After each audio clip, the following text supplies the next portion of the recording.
Just in a few days, it will have just a few weeks to hammer out a spending bill to avoid a possible government shutdown. And that's just one of the many issues South Bay Congressman Khanna addressed during a town hall this evening in San Jose. NBC Bay Area's Tom Jensen was there.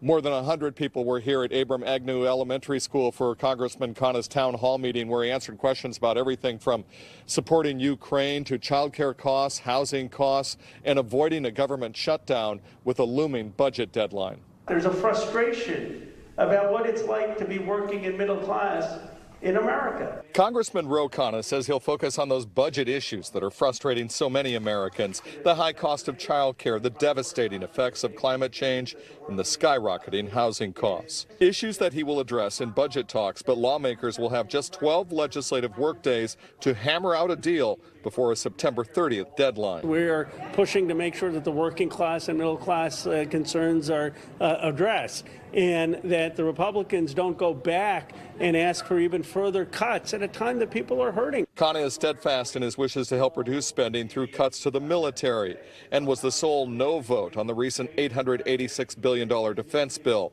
But he told constituents the U.S. aid to Ukraine must continue, and that it's a relative drop in the bucket compared to the massive defense budget. It's about 3% of our total defense budget. So if we want to have cuts, I would say, why aren't we going after the defense contractors? Currently, 56% of all discretionary spending goes to the Pentagon, with about half of that going directly to defense contractors.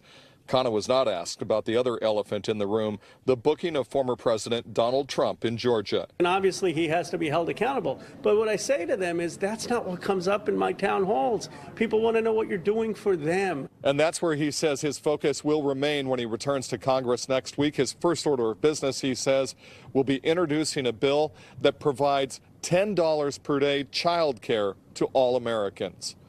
In San Jose, Tom Jensen, NBC Bay Area News.